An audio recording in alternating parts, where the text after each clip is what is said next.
Hey everybody, this is Josh here, the Gray Bearded Green Beret. I'm in the warehouse today. A lot of people know already, but if you don't, LT Wright absolutely knocked it out of the park on the GB2 Puukko.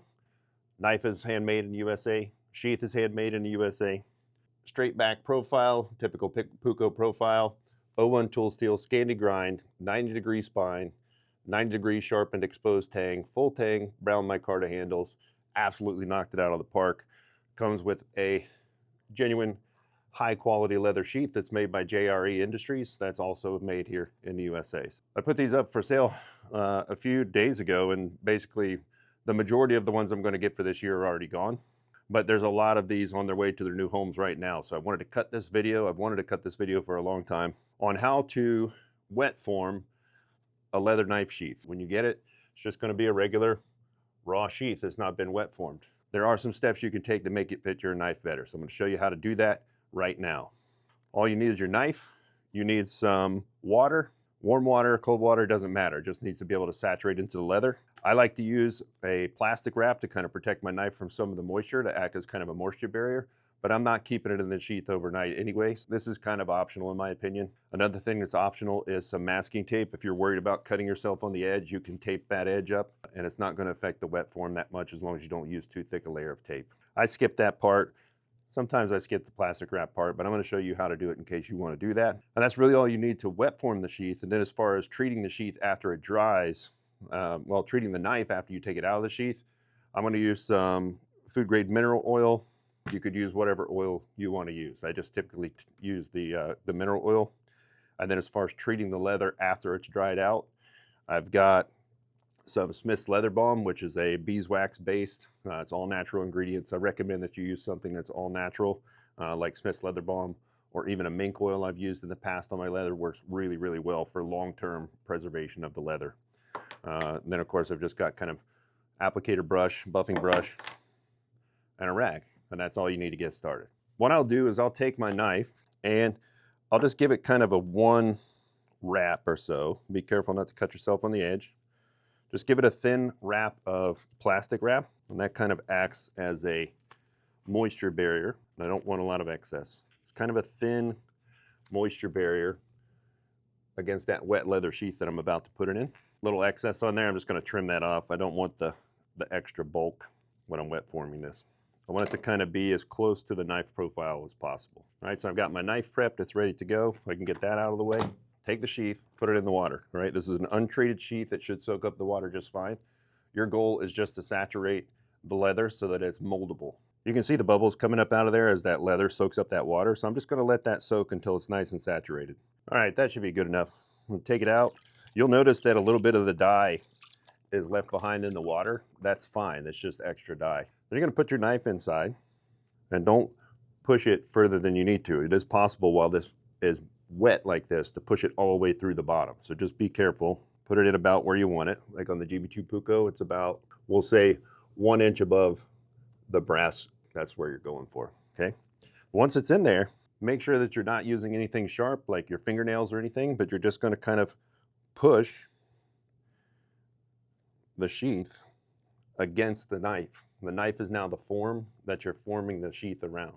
Then I'll come up here on the side.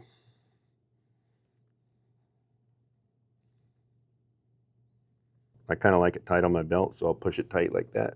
All I'm doing is pushing that leather tight against that mold that is our knife inside. Be careful right here where it transitions, which is the end of your handle, the beginning of your blade. Don't get crazy here and make a perfect mold to that. It'll make a perfect cup, because then it'll just sit in top rather than actually go down in there and get squeezed together by that leather right there. You need your retention right there. So again, just forming the leather to the knife.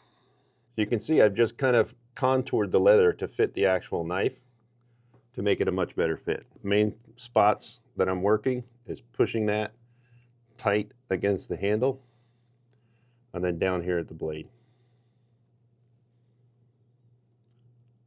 That's pretty decent right there, right? So from there, I'm just going to take my knife out. It's going to maintain that shape, but I'm just going to let this dry. When you let this dry, just let it dry naturally, right? Don't add any heat to it. Don't put it in the oven, don't do any of that. Just let it dry naturally and make sure that it's completely dry before you worry about putting a finish on it. Otherwise, you're gonna trap moisture inside that. You never wanna have your knife in a sheath that has moisture in it. I'm gonna let that dry overnight and then I'll catch you up tomorrow. Now, as far as my knife, it was inside and exposed to moisture, even though I took precautions with the plastic wrap. Just to make sure, I'm gonna take that plastic wrap off. You don't wanna leave it on and have moisture trapped underneath it against the knife, because this is a high carbon steel blade, so it does need to be oiled periodically or it will oxidize, it will rust. Pretty good, but just to make sure, I'm gonna go ahead and coat this entire blade, handle and all, with whatever oil you like to use. I'm gonna use mineral oil. All right, so for this, you could use a rag if you want. Maybe I'll show you that way with a rag. I usually just dip my fingers in it and go for it, but get some oil on there. Go ahead and oil up your knife. Be careful around the edge again. Make sure you get the spine, both sides of the blade. And it's all right to put a heavy coat on here, and then you can wipe it down to a lighter coat tomorrow if you're worried about making sure that it's saturated. The main thing is to make sure that all of it gets oiled. You can oil the micarta. The micarta is sealed. It's not gonna soak in and ruin your handle or anything. All right, got that. Make sure you get the tang spots on the inside, there and there. And then I'll get the exposed tang. That's pretty good. All right, so now if it had any moisture in it whatsoever, I've wiped it off, I've oiled it up, and that will keep it from corroding right there. All right, so I'm gonna set that to the side. I'm gonna let my sheath dry naturally overnight. I'll pick up with you again tomorrow and we'll treat and protect the sheath. All right, welcome back. I let it dry naturally overnight. No heat applied, anything. Just let it dry naturally, and you can hear it. And you can see it. It's taking that shape that I left in there, but it's super dry, super thirsty. So now I'm gonna first test the fit. Got my knife. Place it inside. It should fit nice and snug, and you should be able to shake it up and down and it not come out. If you have to, if it didn't shape for whatever reason, or you want to get a different fit, you can re-wet it and go through the process again. But once you're satisfied with it, like I am with this one, I need to condition the leather. If you leave it dry like this, it's not good for the leather, right? You have to condition the leather. Conditioning the leather helps keep it waterproof, and it keeps it from drying out and cracking. So you want to make sure that you condition it. I'm just going to use a natural beeswax based leather balm. This is Smith's leather balm that we carry on the website. Works really well. So beeswax based, I'm going to take an applicator brush. You could just use a rag if you wanted. Put that on. And just really work that leather balm into the leather. I'm going to put on a pretty heavy coat. Pay special attention to all your edges and up top. Make sure you get it some up there. Right along the back edge here. And you'll be able to see the leather will actually change. You'll see that it's kind of saturated with this wax. And I don't really worry about getting down inside there, because as I oil my knife and maintain my knife and put it in there, it's going to put some of that protected on the inside. For the most part, I just want the outside protected. And you only have to do this probably, I don't know. You can do it after every time you go out. When you clean your knife, you can clean your sheath and protect it. It's a good practice to get into, but it's not something that's critical. Just look at it, and if it's dry, go ahead and condition it again. Starting to get pretty happy with it. There we go. It's also good for your hands. I've used this in my beard and hair also. All right. Then I'm going to take a buffing brush, or you can, again, buff it with just a cloth if you want to.